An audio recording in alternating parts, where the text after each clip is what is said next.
What's up, everyone? It's here. Oh, I've been looking forward to this.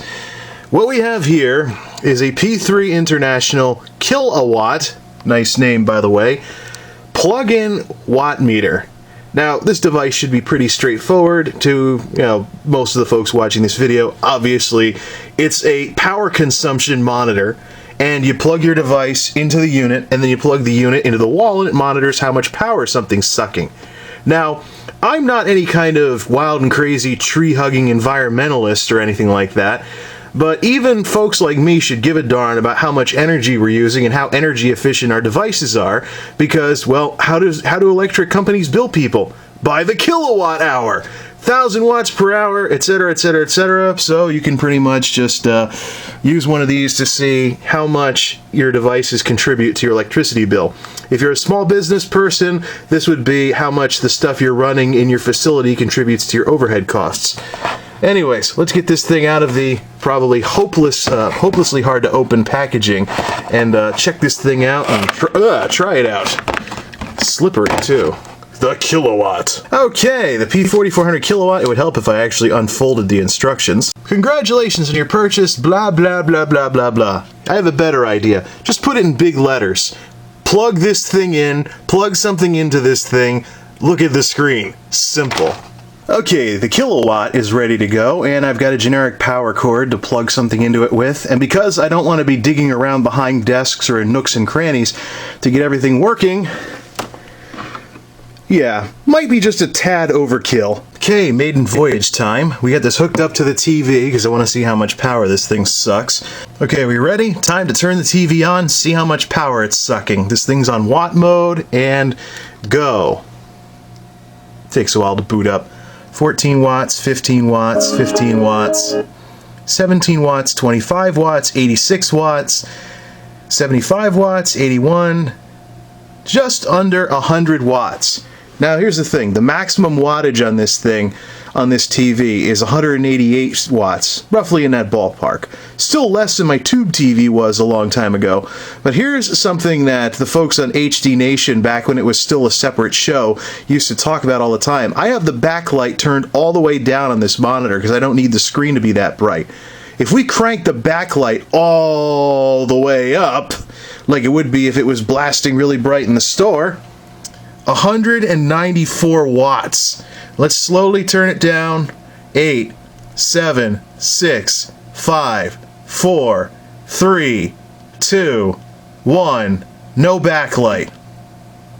Just goes to show what a difference the backlight can make. Still though, this isn't a very efficient TV, because I was reading a while back about some newer Samsung 37 inches that are Energy Star certified, and they only suck 50-something watts of power full blast.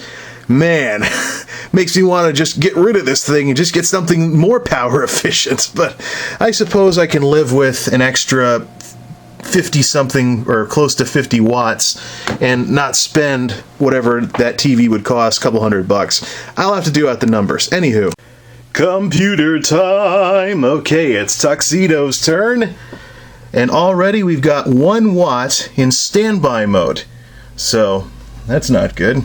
Maybe I should get a hard switch to turn this thing off.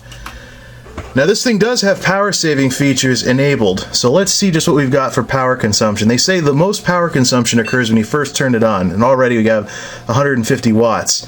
If I remember right, the power supply in Tuxedo is about 750 watts. So let's see, 134, 140, 135, 136. The good thing about most computer power supplies is that they're stepping power supplies, so they're only going to suck that much power if they really need to. So, we're going through the boot sequence, and we're at roughly 100, gradually climbing towards 200 watts, 160 watts, 150 watts. By the way, this is one of the reasons why I even mess with a laptop in the first place, because this is already higher than the laptop. So anything that would involve, nothing all that heavy duty, I'd probably do on the laptop instead, which is one of the big reasons why I got one of those. I should just get a docking station for the laptop and save the desktop for heavy-duty stuff, and specifically heavy-duty stuff like gaming and whatnot. Okay, we're booted up here. Just don't have any sound going at this point. We're already booted up and we're at 150 watts. roughly 150 watts. Let's check the power control panel on this thing and see how much of a difference these power settings make, because right now I've got it on power saver mode. If we change this to balanced, what happens? I don't think it's going to make much of a difference, but let's turn that off. 140, 140. Do I have to restart this? I think this might be biased a little because I'm messing around with, let's put it back on the power saver mode. This might be a tad biased at 140 something watts because there's hardware stuff on here like AMD Cool and Quiet that helps control the power of everything. Let's run a heavy duty graphics test or something, or better yet, let's run Skyrim and see how much this number shoots up.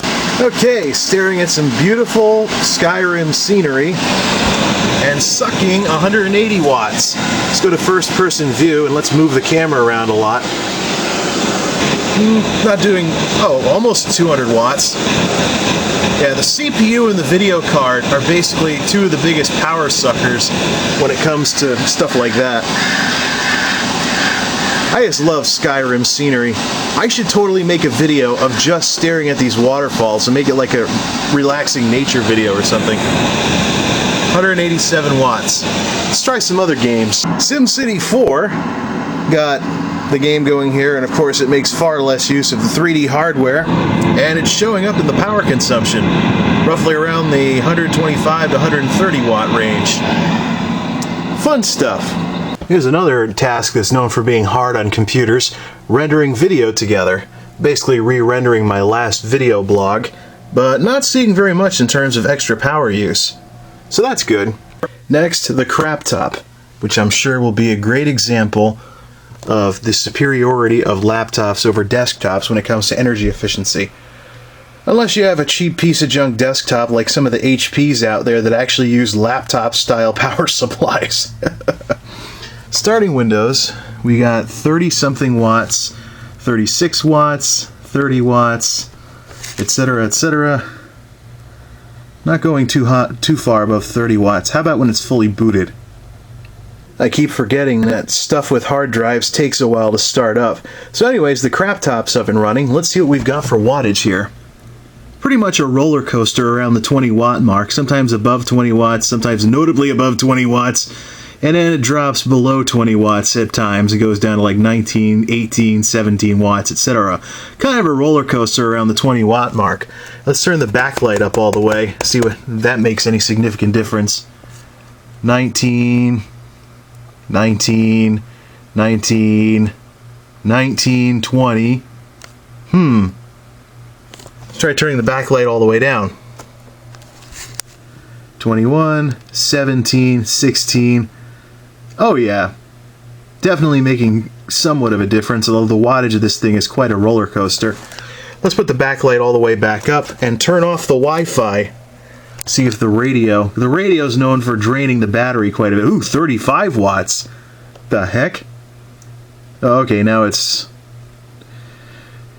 totally a roller coaster because it's a laptop, so it's trying to save power just because it's a laptop, because it's got to be able to run on a battery. And of course I have the power save features turned on. Not seeing much of a difference with the Wi-Fi radio. Let's try the Nova Bench GPU test. See what that does to the power. Oh, resolution, anti-aliasing, and go. Oh, it's actually doing a full screen test if you select just the GPU test. Sweet. Okay, there it goes. About 30-something frames per second. And it's affecting the wattage, definitely. But even still, this laptop fully loaded is using far less power than Tuxedo normally. Ooh, average 40 frames a second. Not a bad deal. Okay, piano's up and running, and of course it's got XP again because I rolled it back to XP after the Windows 8 thing. We are looking at about 80-something watts when it's not doing anything. Now here's something interesting.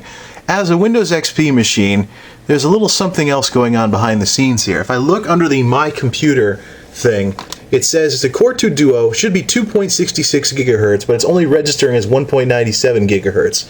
That's an old trick that I've known about for quite some time. Basically what's happening is I've got it on the portable laptop power options, power scheme in the power control panel.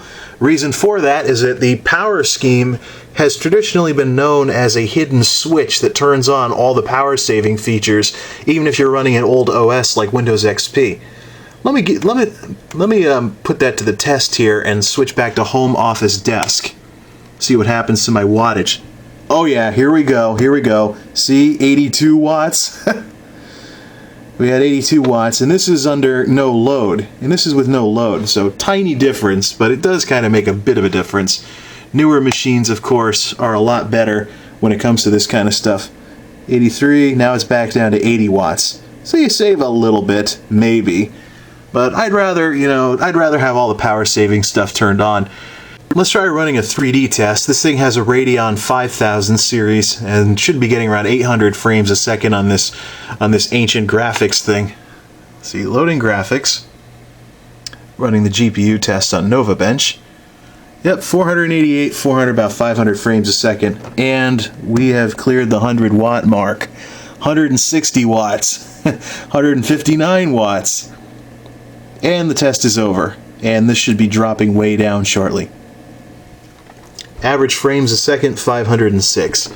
And we're almost back down to the 80 watt mark. And of course, how could we forget this machine? AMD Athlon 64, and most importantly, an NVIDIA video card.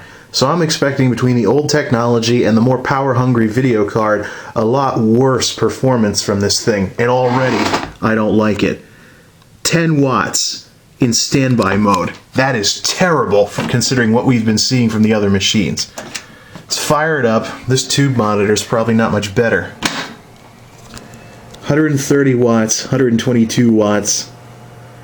See, we're already, just by starting the machine up, approaching what the main system upstairs does when you're running a really graphic-intensive game. 138 watts. Let's see what we get when it's fully loaded. Okay, power-wise, this thing's about on par with my main system, between 100 and 120 watts when it's not doing anything too heavy-duty. But let's run the graphic test and see how much this shoots up with the NVIDIA card. 125, 135, 132, 581 frames a second, approaching the 200 watt mark. 175, 172,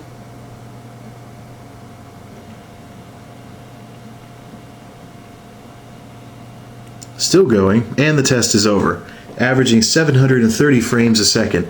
So roughly within the same operating range as my main desktop. And that's a wrap. Well, this is definitely a fun device to work with, though it was kind of disheartening that this TV turned out to be one of the bigger power suckers that I have. That's a shame, too. I mean, this is something I got at the end of 2008. If there really are 37-inch TVs that are Energy Star certified and only suck 57 watts full load, maybe I should find some way to get rid of this thing. There's nothing wrong with it, though. No picture deterioration or anything, so, well, what are you going to do? Anyways, this is definitely a fun device to work with, and it should be very, very useful in helping me keep an eye on what's contributing what to my electricity bill. Till next time, this is MultimediaJay, signing off. Thanks for stopping by.